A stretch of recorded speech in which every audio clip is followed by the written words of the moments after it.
पुगेपछि त्यो नीति हो भने बजार पनि माथि हुने अनि जो मानिससँग स्टक रहन्छ उनीहरू पनि मुनाफामा रहन सक्ने र हाम्रो बजार यदि एफडीआईलाई चित्त बुझ्यो मन पर्यो भने उहाँहरूले बजार सँगसँगै उहाँहरूले पनि प्ले गरेर इन्भेस्टिङ गर्छन् हैन। यदि हाम्रो बजारप्रति चित्त बुझेन भने हाम्रो बजार त्यसपछि चाहिँ डाउन पनि हुन सक्छ। त्यसकारण हामीले खोल्ने साथ उहाँहरू आउने भन्ने होइन। कसैलाई हामी बिहेको निम्तो दिन्छौँ, सबै मान्छे नआउन सक्छ नि। 700 एउटा कार्ड बाँड्यो भने 350 जना मात्रै मान्छे आउन सक्छन्। यस्तो रहन सक्छ।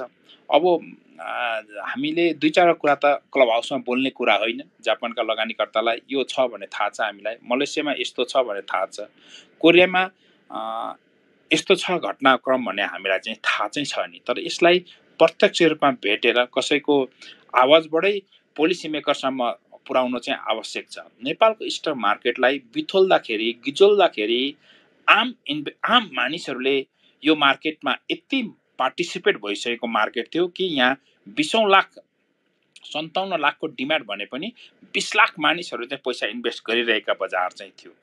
20 लाख मान्छेले हैन लगभग 5000 को किता राख्नु भए यो बजारका सबै बजार चाहिँ ड्राई हुन सक्थ्यो।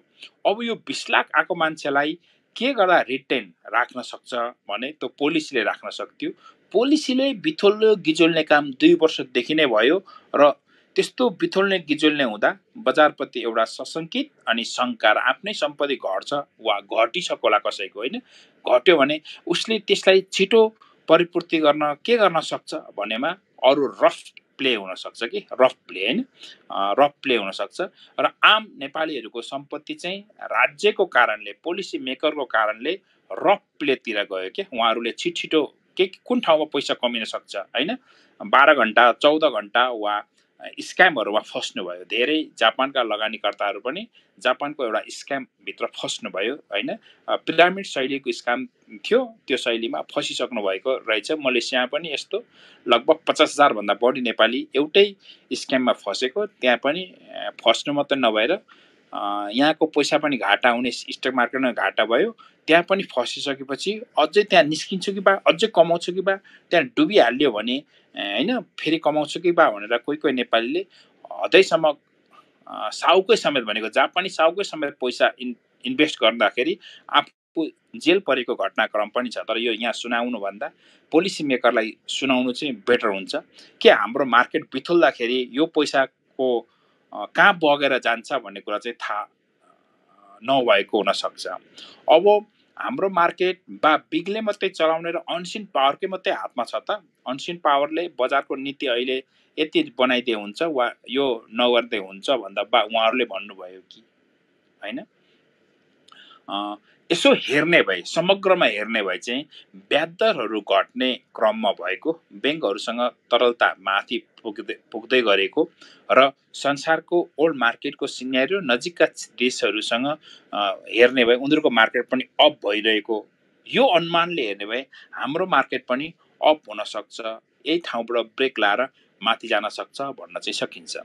तर हाम्रो मार्केटमा सबै मार्केटको जो म टिचर हुँ, म जो मार्केटको बारेमा जान्दछु, जो मार्केटको बारेमा साथीभाइलाई भेटाउँछु भन्दा उसको नेट नै खराब छ के।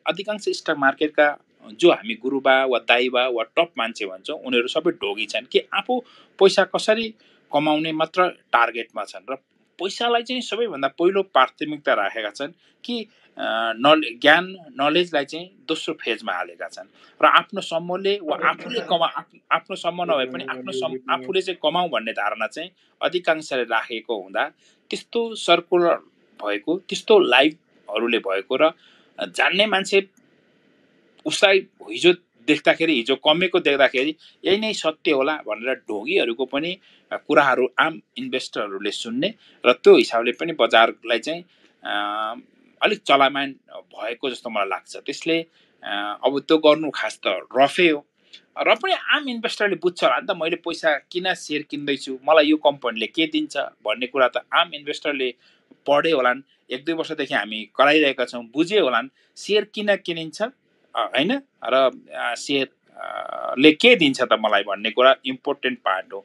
एकले अर्कासँग सेयर सट्टापट्टा गर्दै बीचको मुनाफा वा एकबाट अर्को अर्कोबाट अर्को सारामा क्यापिटल गेन मात्रै हामी खोजेका रहेछौँ भने त सम्झिनु पर्यो काहीँ न काहीँ ठुलो खाडल हुनसक्छ, ठुलो लस हुनसक्छ। अब सेयर कसको हातमा छ भनेर हामी सबलाई थाहा नहुन सक्छ। आफै भन्ने भए आफै सम्झिनु त एउटा कुनै कम्पनीको सेयर आउटस्ट्यान्डिङ सेयर भनौँ न कसै न कसैको हातमा त छ नि। बजार बुलिस होस् या बेरिस होस् कसको हातमा छ भन्ने कुरा चाहिँ इम्पोर्टेन्ट पार्ट हो। अब पावरफुल मान्छे, अनसिन शक्ति वा पैसावाल जो मार्केटलाई मार्केट मेकरको रूपमा म ड्राइभ गर्छु भन्नेको हातमा सेयर छैन, सेयर चाहिँ सर्वसाधारणको हातमा मात्रै छ भने यिनीहरूको हातबाट फेरि खोज्नु पर्यो नि त सेयर त कि पावरफुल मान्छेको हातमा, पावरफुल इन्भेस्टरको हातमा, स्मार्ट मनीको हातमा वा हामीले भनेको अदृश्य शक्तिको हातमा ल्याउनु पर्यो भने त नीतिले नै झ्यार गरेर होइन, झ्यार खालको नीति, क्लियर नभएको नीति, अदृश्य देखिने खालको नीतिहरू बनाइदिएर आम इन्भेस्टरलाई एक प्रकारको तनाव, एक प्रकारको नैराश्यता उत्पादन गरेर त्यो सेयरहरू खोसेर चाहिँ पावरफुल वा स्मार्ट मनी वा अनसिन शक्तिको हातमा भयो भने फेरि सही नीति, राम्रो नीति बनाएर माथि पनि बढ्न सक्छ। त्यो फाल्टै पार्ट हो। यस्तो नहोला भन्न सकिन्न नेपाल जस्तो देश जहाँ 100 केजी सुन ठ्याक्क छिरिन्छ, जहाँ न्यायाधीशले घुस खान्छ भन्ने देशहरूमा यो नहोला भन्न म सक्दिनँ। यो शङ्काको घेरामा छन्, तथापि यसको मसँग प्रमाण छैनन् होइन।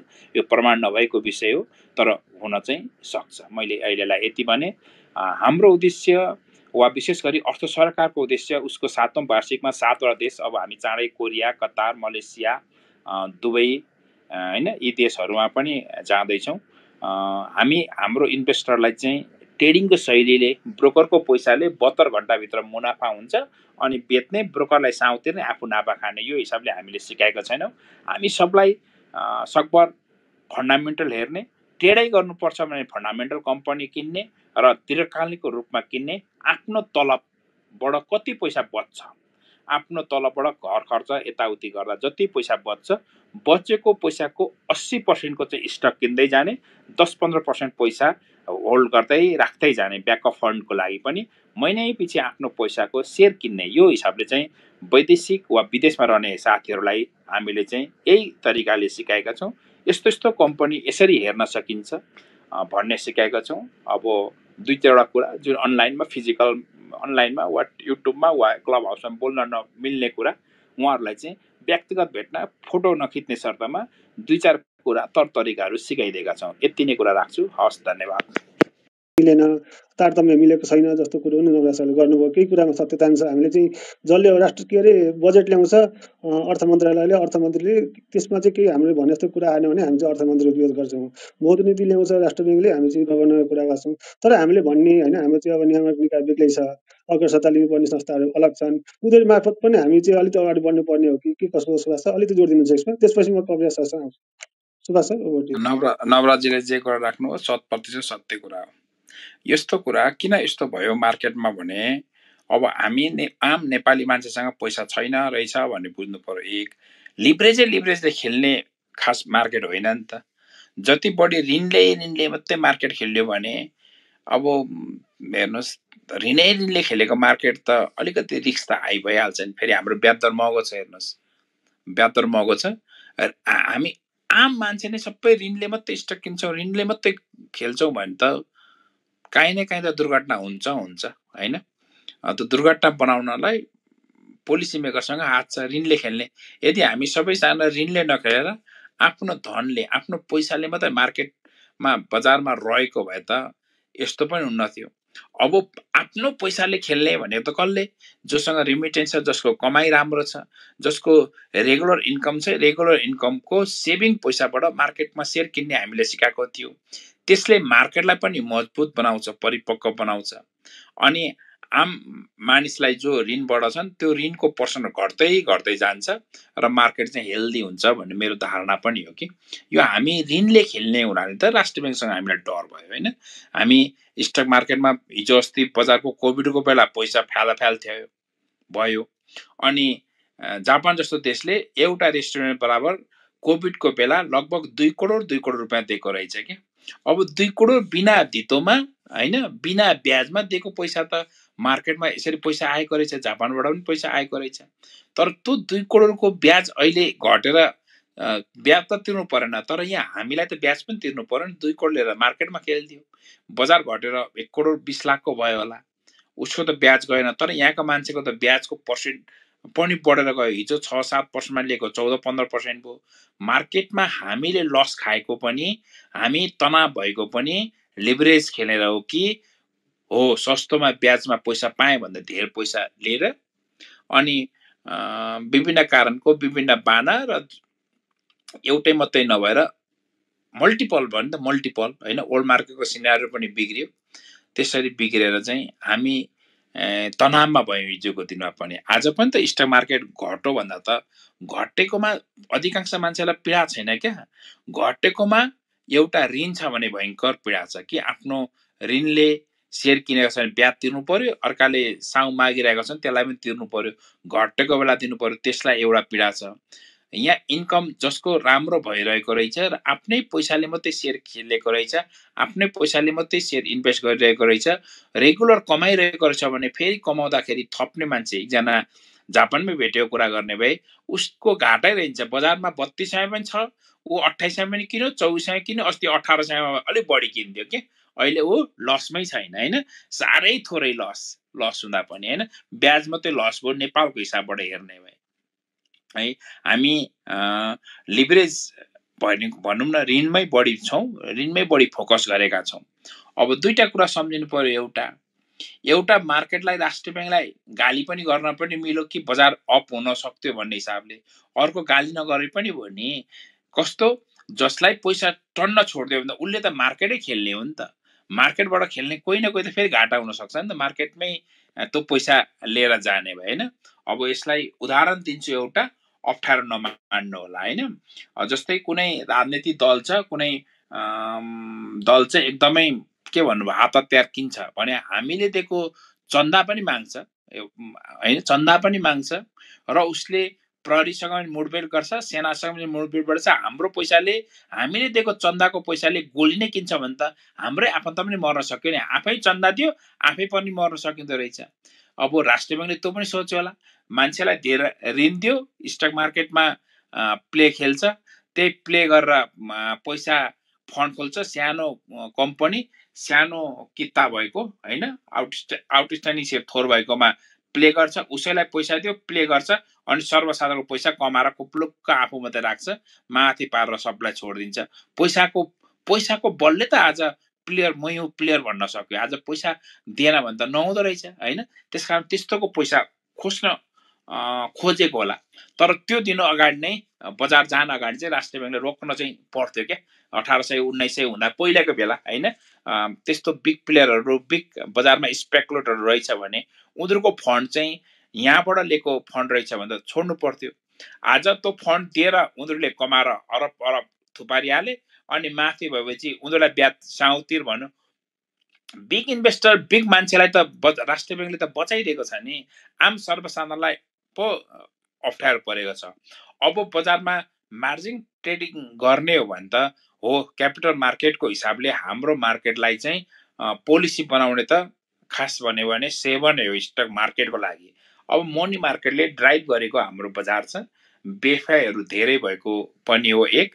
दोस्रो कुरो, घर जग्गा वा अन्य व्यापार वा चालु पुँजी कर्जा वा अन्य स्रोतहरूबाट पैसा लिएर मार्केटमा इन्भेस्ट गर्ने हाम्रो पुरानै परम्परा, यसको चेन ब्रेक राष्ट्रिय ब्याङ्कले गरिदिएको छ। अब यसमा किन गरिदियो त मलाई थाहा छैन होइन।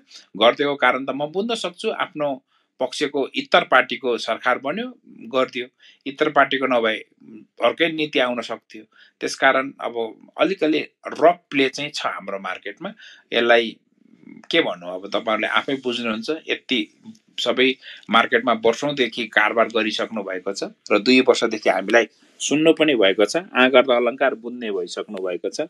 ल हस्, धन्यवाद। हस् सुभाष सर, एउटा छोटो कुरा ठ्याक्कै टिप्पणी गरिहालेँ। विपक्षी अथवा फरक पार्टीको सरकार बन्ने भन्नुभयो, गभर्नरज्यूले पनि त्यसै हेर्न मिल्छ सुभाष सर? मिल्न त मिल्दैन, तर नेपाल हो नि त, नेपाल हो, नेपालमा के मिल्छ भनेर यहाँ भनौँ भने अप्ठ्यारो हुन्छ होला। अब मिल्छ नि त, नमिल्ने त होइन। हिरासतभित्र मान्छे कुट्न मिल्दैन के, मान्छे लगेर हिरासतमा अपराधै गरेको रहेछ तपाईँप्रति, तर हिरासतमा पुलिसले समातेको मान्छे पिट्न पाइँदैन। तर मेरो मान्छेले पुलिसको इन्सपेक्टरलाई पैसा दिएर उसलाई बोरामा हालेर लात्तै लात्तैले कुटेको मैले देखेको छ नि त। पैसा दिएपछि त कुट्न मिल्दो रहेछ नि त। बोरामा कुट्दा पुलिसले कुटोला भन्ने भयो, त्यसलाई बोरामा हानेर कुटेपछि कुट्न त मिल्दैन त हिरासतमा। तर इन्सपेक्टरलाई 50,000 दिएको, बोरामा बाँधेर राति 10 बजे मेरो एउटा मान्छेले गएर कुट्यो। हेर्नुहोस्, भनेको कुट्नु हुँदैन थियो, तर घुस खाएपछि मिल्छ नि त यहाँ, होइन? भन्सारै तिर्नु पर्थ्यो, तर कसैलाई सेटिङ भयो भने 1,000 केजी सुन निक्लिँदो रहेछ नि त यहाँ, होइन? भने मतलब यस्तो नहोला भन्न सकिन्न। यसो हेऱ्यो, अब बाना हुन्छ नि उहाँहरू पनि त सबै स्वार्थी मान्छे छ यो युगमा, होइन? सबै हामी यो नेपालीहरू सब अधिकांश स्वार्थी नै छ नि त। आफ्नो स्वार्थ, आफ्नो पार्टीले केही भन्नु भने राजदूत बन्छु भन्ने हुन्छ, अर्को टप हुन्छ, विभिन्न प्रकारका हुन्छन् नि। अझ के भन्नु यो कुरा तपाईँलाई थाहा छँदैछ, लबिजम भन्ने थाहा छँदैछ, गुटबन्दी थाहा छँदैछ, होइन? लबिजम अनि त्यसको गुट, लबिजम र गुटमा भनेपछि कालोलाई सेतो भन्नुभन्दा सेतै भन्नुपर्छ कि गुटमा भएपछि। अब गुटबन्दी हुन्छ नि त, त्यस्तो गुटबन्दीमा त्यो भयो कि भन्ने अनुमान चाहिँ म गर्न सक्छु।